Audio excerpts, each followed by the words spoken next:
Welcome to the World of Urban Shaolin. In today's video, we'll be looking at Bruce Lee's top 10 highest box office hits. Don't forget to like, subscribe and add the bell notification. At number 10, it's A Walk in the Spring Rain, which was released in 1970. Although Bruce Lee did not star in this film, he was the action director. Sterling Sullivan was the producer of the film and a close friend of Bruce Lee, which is probably why Bruce Lee ended up doing the fight choreography for the whole film. I couldn't find the full figures on this film's box office takings, but on its opening weekend it made $17,561. And at number 9, it's Marlowe, which was released in 1969. The main star in this film is James Gardner, with Bruce Lee having a small role in the film, playing the character Winslow Wong. This film has a great scene where Bruce Lee's character absolutely destroys an office using his martial arts skills. A total of 496,076 tickets were sold in Spain and France. Unfortunately, I couldn't get any information on how many tickets were sold in America and the rest of the world. Coming in at number 8 is Game of Death 2, also known as Tower of Death. The film was released in 1980. The main star of the film is Kim Tai-chung, who plays Bobby Lowe. Wong Chang-lee, the legendary Thunderfoot from Drunken Master, also stars in the film. So all the footage of Bruce Lee in this film are taken from all his other films, mainly from Enter the Dragon. Other stars of the film include Bolo Yeung, who plays a guard, Yin Bao, who plays a blue staff monk, Casanova Wong, and Roy Horan, who plays Lewis. Box office takings for this film is $349,181. And at number 7 is The Wrecking Crew, which was released in 1968. Bruce Lee did not star in this film, but he was the action director. The main stars in this film were Dean Martin, Elk Summer and Sharon Tate. Chuck Norris made his film debut in this film. Box office takings for this film is $2.4 million. And at number 6, it's Circle of Iron, which was released in 1978. Bruce Lee did not star in this film, but he was a co-writer alongside James Coburn and Sterling Sullivan. Bruce Lee's main intention in writing this film was to seek to illustrate the differences between Eastern and Western philosophies.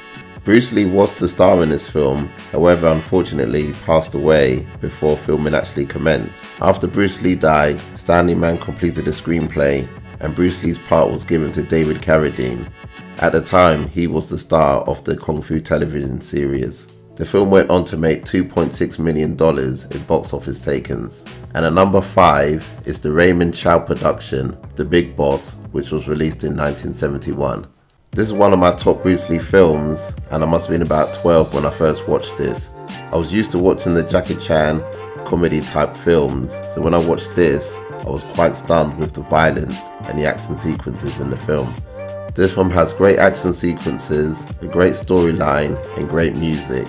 And the fight between Ha Ying Ching's character and Bruce Lee's character for the end fight scene is amazing. Box office takings for this film is $50 million. And at number 4 is Game of Death, which was released in 1978. Filming of Game of Death commenced on 1972. The film was directed, written and produced by Bruce Lee. However, filming was paused due to an amazing offer Bruce Lee couldn't turn down, which is to star in a big budget production film titled Enter the Dragon. Bruce Lee intended to finish filming Game of Death after he completed Enter the Dragon. So after Bruce Lee's death, the studio still wanted to complete the film, but they didn't know how. Robert Klaus, the director of Enter the Dragon, was given the task of completing the film.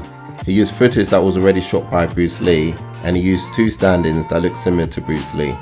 5 years after Bruce Lee's death, the film was released by Golden Harvest in 1978. The film was a commercial success and had box office takings of $50.3 million, which is equivalent to about $230 million in 2024. And the number 3 spot goes to Fist of Fury, which was directed by Lo Wei and produced by Raymond Chow. The film was released in 1972.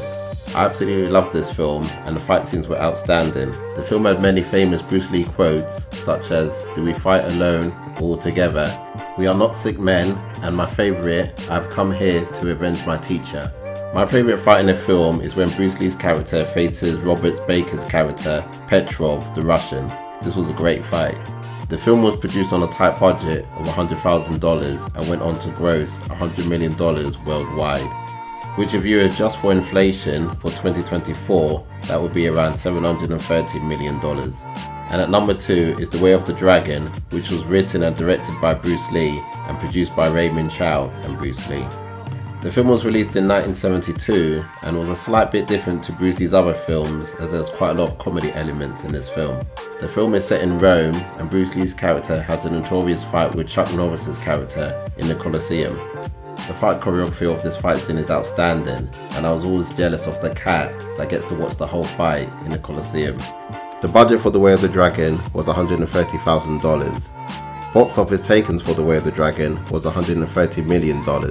If you adjust that for inflation for 2024, that would be about $870 million. And the number 1 spot goes to Enter the Dragon, which many say is the best martial arts film ever made. Wow, this film is just amazing. I mean, the film had everything. Had a great storyline, a great cast, and great action sequences. I really loved the music in this film and was fortunate to buy it on vinyl down West End in London. The music is by Lalo Schifrin, who is from Argentina and is now 91 years old. Bruce Lee's character really shined in this film, and he had great chemistry with the other supporting actors and actresses. He has some great characters in this film, such as John Saxon's character that's always trying to con someone, Jim Kelly's character that's just too cool for school, Bob Wall, who plays O'Hara, and Shin Ken, who plays Han. The fight scenes in this film are flawless, and the end fight scene in the room with mirrors is just perfection at its finest. Unfortunately, Bruce Lee didn't get to see the success of Enter the Dragon, as he died before it was released. Bruce Lee died on the 20th of July 1973, aged just 32. The film premiered in Los Angeles on the 19th of August 1973. This was just a month after Bruce Lee's death. The film was Bruce Lee's most successful film in regards to box office takings. It had a budget of $850,000 and it made a staggering $400 million in box office takings. If you adjust this figure for inflation for 2024, it will be about $2 billion. Well, this brings an end to my video. I really hope you enjoyed the content. If you want to check out some cool skipping tutorials, then please check out my other videos on my channel. Well, thanks for watching. I really appreciate your time for watching my videos. If you like any of the t-shirts in the video, then please check the link in the description. It will take you straight to our web store. Well, bye for now, and I hope to see you on the next video.